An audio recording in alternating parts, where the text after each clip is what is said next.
আসসালামু আলাইকুম, কেমন আছেন আপনারা সবাই? নিশ্চয়ই অনেক ভালো আছেন। হুমায়রাস কিচেনের আজকের নতুন পর্বে আপনাদের সবাইকে ওয়েলকাম করছি।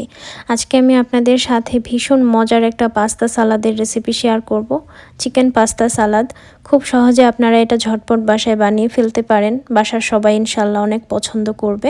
আপনারা বাচ্চাদের টিফিনেও এটা দিয়ে দিতে পারেন, অফিসের লাঞ্চ বক্সেও নিতে পারেন। আশা করছি আমার আজকের এই পাস্তা সালাদের রেসিপি আপনাদের সবার কাছে অনেক ভালো লাগবে। চলুন তাহলে দেখে নেই আজকের রেসিপিটি। নিয়মিত ভিডিও পেতে চ্যানেলটি সাবস্ক্রাইব করুন আর সবার আগে নোটিফিকেশন পেতে বেল আইকনটি ক্লিক করুন। এখানে আমি একটা ছোট ফ্রাই প্যানে একটু বেশি করে পানি দিয়েছি। পানি যখন ফুটে উঠবে তখন এখানে 1 চামচ পরিমাণে অলিভ অয়েল আর 1 চামচ পরিমাণে লবণ দিয়ে পাস্তা দিয়ে দিচ্ছি। আমি এখানে টোটাল 2 কাপ পরিমাণে পাস্তা দিব। এরকম ছোট গ্লাস বা কাপ দিয়ে আমি মেপে দিচ্ছি। আর আপনারা যে কোনো ব্র্যান্ডের যে কোনো শেপের পাস্তা নিতে পারেন। আমি এরকম ছোট ছোট পাস্তাটা নিয়েছি, আমার কাছে এই শেপটা অনেক ভালো লাগে। তো এখন আমি এটা 10 থেকে 12 মিনিটের মতো সেদ্ধ করে নিব। ততক্ষণে পাস্তাটা খুব ভালো করে সেদ্ধ হয়ে যাবে। তেল দেওয়ার কারণে পাস্তাটা ঝরঝরে হবে আর লবণ দেওয়ার কারণে একটু তাড়াতাড়ি ভালো করে সেদ্ধ হয়ে যাবে। তো আমার পাস্তা এখানে সেদ্ধ হয়ে গেছে, দেখেন এই যে চেক করে নিলাম, একদম গলা গলা হয়নি, জাস্ট প্রেস করলেই পাস্তাটা ভেঙে যাচ্ছে এরকম। এখন আমি পানি ঝরিয়ে রাখলাম পাস্তাটার। আর এখানে আমি নিয়েছি কিছু পরিমাণে চিকেন, 1 কাপের মতো। তারপরে এখানে লবণ, কালো গোলমরিচের গুঁড়ো আর একটু গরম মশলা দিয়ে ভালো করে এটা মিক্স করে নিচ্ছি। আপনারা চাইলে আরও মশলা এখানে দিতে পারেন, কিন্তু আসলে গরম মশলা দেওয়ার পরে অন্য মশলা দরকার হয় না সাধারণত। তারপর এখানে 1 টেবিল চামচ পরিমাণে কর্নফ্লাওয়ার দিয়ে ভালো করে এটা মিক্স করে নিচ্ছি। কর্নফ্লাওয়ার দিলে চিকেনটা অনেক ক্রিস্পি হবে আর বাইন্ডিংটা মানে মশলাটা চিকেনের সাথে লেগে থাকবে। তো আমার চিকেনটা রেডি হয়ে গেল। এখন একটা ফ্রাই প্যানে আমি একটু তেল গরম করে নিয়েছি। তারপরে এখানে প্রত্যেকটা চিকেন আমি আলাদা আলাদা করে আমি দিয়ে দিচ্ছি। চিকেনগুলো আমি ভেজে নিব। এখানে একটু বেশি জমা মানে একটার সাথে আরেকটা লেগে গিয়েছে, তো আমি আলাদা করে দিচ্ছি। এই চিকেন পাস্তা সালাদটা খুবই হেলদি একটা রেসিপি। এটা দেখতে যেমন সুন্দর হয়, বানানো খুব সহজ আর খুব মজা হয় খেতে। এখানে বেশ কিছু উপকরণ অ্যাড করা হয়, আপনারা অবশ্যই এটা বাসায় বানাবেন।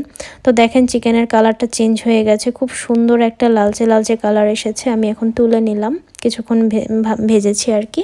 এখন পাস্তা সালাদটা বানিয়ে নিব। একটা বাটির মধ্যে নিয়ে নিলাম 1 টেবিল চামচ পরিমাণে মেয়োনিজ, 1/2 চামচ পরিমাণে মাস্টার্ড বা সরিষার পেস্ট, একটু কালো গোলমরিচের গুঁড়ো দিলাম, 1 চামচ পরিমাণে লবণ দিয়ে দিলাম।